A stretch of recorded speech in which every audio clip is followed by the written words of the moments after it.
മക്കളെ, future Onam 2K26 bumper question വിന്നറിനെ announce ചെയ്യാൻ വേണ്ടിയിട്ടാണ് ഞാനിപ്പം വന്നിട്ടുള്ളത്. ഒരുപാട് കുട്ടികൾ കമന്റ് ചെയ്തിട്ടുണ്ടായിരുന്നു. ഭയങ്കര സന്തോഷം നമുക്ക് തോന്നിയിട്ടുണ്ട്. കാരണം ഒരുപാട് കുട്ടികൾ, നമുക്ക് പറഞ്ഞറിയിക്കാൻ പറ്റാത്ത രീതിയിൽ ഒരുപാട് കുട്ടികൾ കമന്റ് ചെയ്തിട്ടുണ്ട്. പക്ഷേ മെജോറിറ്റി അവിടെ വന്നിട്ടുണ്ടായിരുന്ന കമന്റ് എന്ന് പറയുന്നത്, അതായത് നമുക്ക് എന്താണ് ചക്ഷുശ്രവണ ഗളസ്തം എന്ന് പറയുന്നതാണ് വന്നിട്ടുണ്ടായിരുന്നത്. പക്ഷേ ശരിക്കും പറഞ്ഞു കഴിഞ്ഞാൽ അതൊരു വാക്കല്ല. നമ്മളൊരു വാക്ക് കമന്റ് ചെയ്യാനാണ് പറഞ്ഞിട്ടുള്ളത്, അതൊരു വരിയാണ്. അപ്പം ചക്ഷുശ്രവണ ഗളസ്തം എന്ന് പറയുന്ന വാക്ക് നമുക്ക് എന്ത് ചെയ്യാൻ പറ്റില്ല, ആ വരി നമുക്ക് എടുക്കാൻ വേണ്ടി പറ്റില്ല. ഇതിൽ കൃത്യമായിട്ടുള്ള ആൻസർ എന്ന് പറയുന്നത് ധൃതംഗ പുളകിതൻ എന്ന് പറയുന്ന മലയാളം വാക്കാണ്. അത് ഒരാളാണ് കമന്റ് ചെയ്തിട്ടുള്ളത്. ഓക്കെ, സോ അത് കമന്റ് ചെയ്തിട്ടുള്ള വിന്നറിനെ ഞാനിവിടെ അനൗൺസ് ചെയ്യാൻ വേണ്ടി പോവാണ്. ജുവാന ഷിജോ എന്ന് പറയുന്ന കുട്ടിയാണ് എന്ത് ചെയ്തിട്ടുള്ളത്, കമന്റ് ചെയ്തിട്ടുള്ളത്. നമ്മൾ അന്വേഷിച്ചപ്പോൾ മനസ്സിലാക്കാൻ വേണ്ടി പറ്റിയിട്ടുള്ളത്, ഇത് നമ്മുടെ ഫ്യൂച്ചർ സ്കൈ ബാച്ചിലെ 10th ക്ലാസ് സ്റ്റുഡന്റ് ആണ്.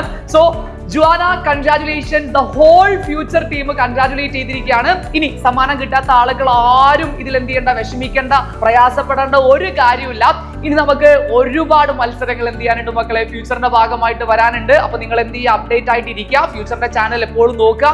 ഇതിന്റെ അകത്ത് നമുക്ക് ഒരുപാട് ഗെയിംസും ഒരുപാട് കാര്യങ്ങളും ഇനിയും വരാൻ വേണ്ടി പോകുന്നുണ്ട്. നിങ്ങളെ കാത്ത് ഒരുപാട് സമ്മാനങ്ങൾ കാത്തിരിക്കുന്നുണ്ട്. സോ ഇനി അടുത്ത മത്സരത്തിൽ വേറൊരാളായിരിക്കും, മേ ബി ചിലപ്പോൾ ജുവാന തന്നെയായിരിക്കും എന്ത് ചെയ്യുന്നത്, ഇനിയും വിന്നർ ആവാൻ വേണ്ടി പോകുന്നത്. സോ ഒരുപാട് ആളുകൾ പാർട്ടിസിപ്പേറ്റ് ചെയ്തിട്ടുള്ള ഈ മത്സരത്തിൽ നമുക്ക് വിന്നർ ആയിട്ട് നമ്മൾ അനൗൺസ് ചെയ്യുന്നത് നമ്മുടെ ജുവാനയാണ്. So congratulations Juana. എല്ലാവരും എന്ത് ചെയ്യുക, ഇനിയുള്ള മത്സരങ്ങളിലൊക്കെ പങ്കെടുക്കുക. നമുക്ക് എന്ത് ചെയ്യണം, അടിപൊളിയായിട്ട് നമ്മുടെ ഈ ഒരു അക്കാഡമിക് ഇയർ കളറാക്കി മുമ്പോട്ടേക്ക് പോകണം. സോ എല്ലാവർക്കും ഓണാശംസ.